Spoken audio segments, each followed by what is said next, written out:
One of the most important things a speaker must be able to do is to immediately connect with that audience. Once the audience is engaged, they think to themselves, all right, this guy's good, this is going to be fun. They sit up, they're ready to listen and learn.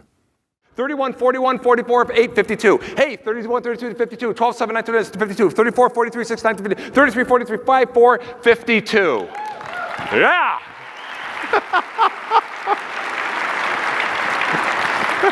Okay, from the four corners of this unbelievable world-class global Delta Airlines, 32 plus 7 is what? Plus 9 is what? Plus 4 is what? 52. Thank you very much. Thank you very much. Oh, what the hell was that all about, huh? What's this guy do? Hey, who's got that piece of paper? Do me a favor, throw it to anybody you want. What an arm. Grab it. Somebody pick it up quickly. Pick it up. Pick it up. Stand up. Stand up. I want you to think of any number between 1 and 1,000, any number at all. Think of one. Do you have one? Shout loudly. What is it? 596. Do you want to change your mind? Okay. Do me a favor. Open up that piece of paper and shout loudly what I have written on it.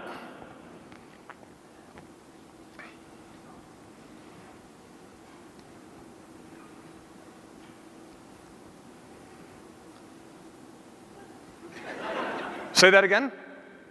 Nothing, I know, but that would have been cool as hell, wouldn't it?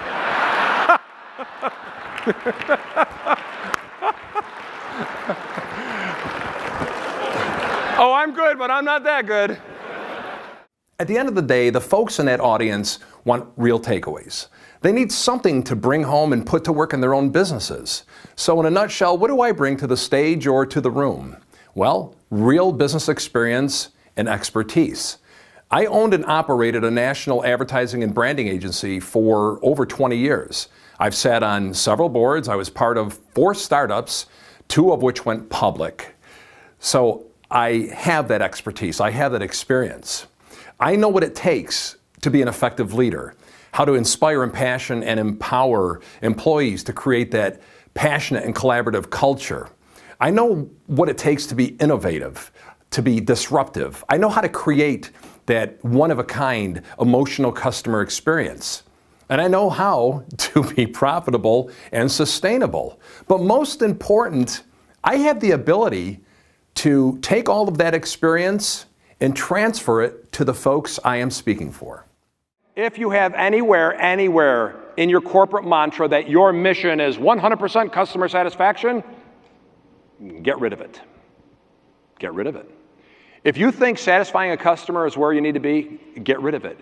If it permeates through your company, you're not going to make it, and I'll tell you why.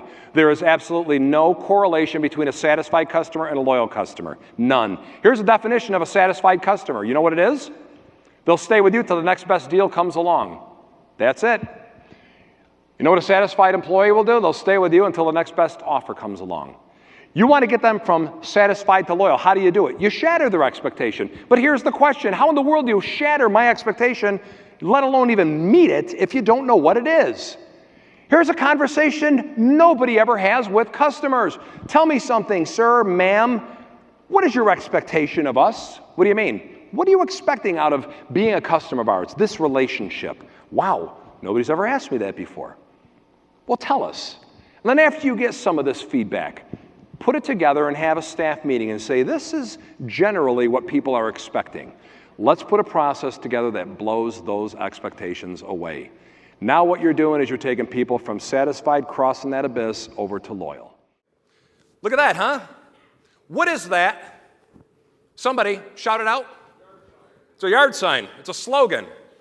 What's that? It's a billboard. It's a slogan. Guess what? You know what that is? That's a promise. You know what that is? That's a promise.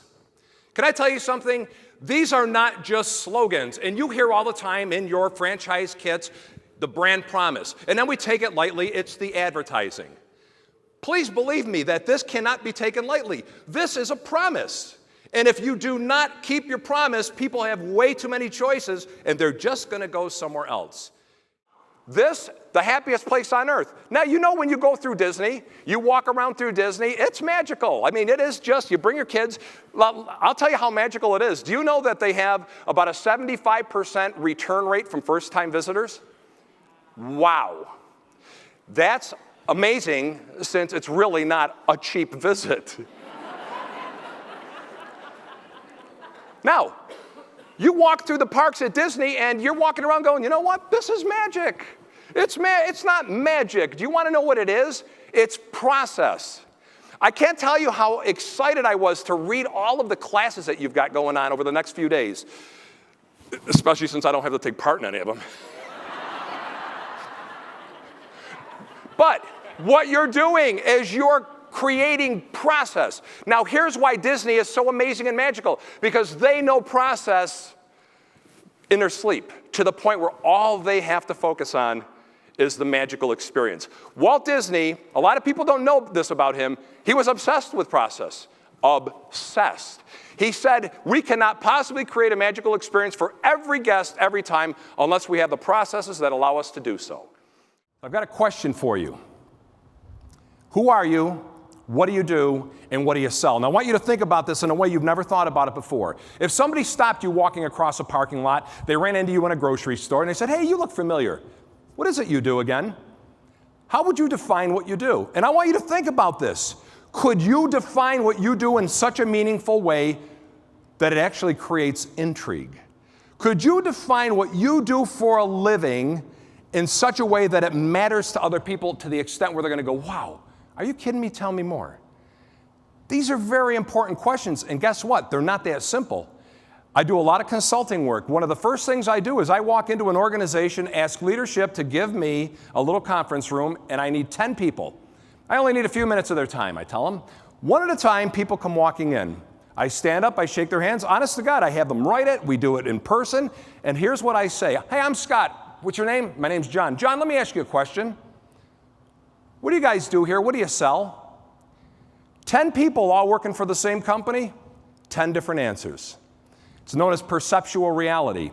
You see, what you think you sell and what your customers would love for you to provide are usually two very different things. How well you think you're doing for them and how well they think you're doing for them are always two very, very different things. Do you know in a national study not too long ago, nearly 90% of every executive said we provide a superior service to our customers. We provide a supreme, superior customer experience.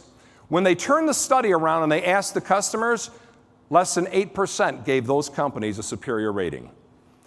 Perceptual reality. I'm going to show you in a little while what perceptual reality is and how dangerous it can be if we don't nail it, if we don't harness it.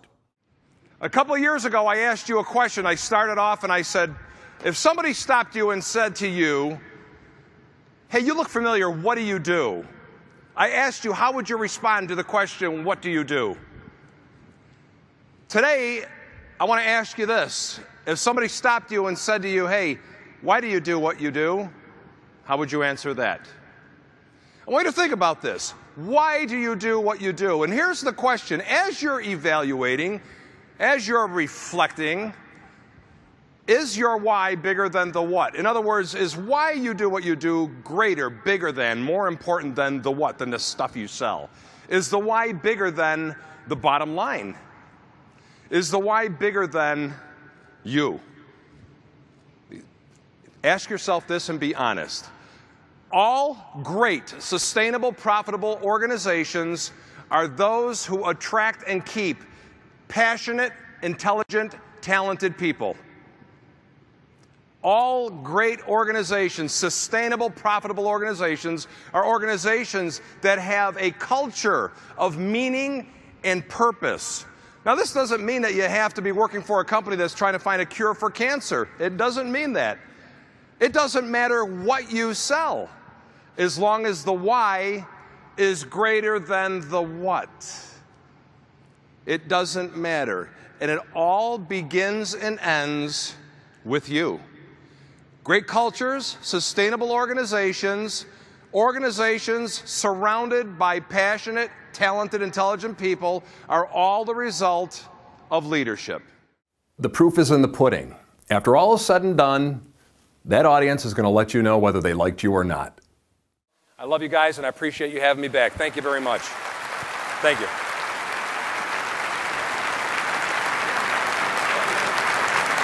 Thank you. Thank you. Thank you. Wow, thank you. Thank you for that. Thank you, True Value. God bless. Thank you. Thank you very much. God bless you. Thank you so much, ladies and gentlemen. Thank you. Thank you. Thank you.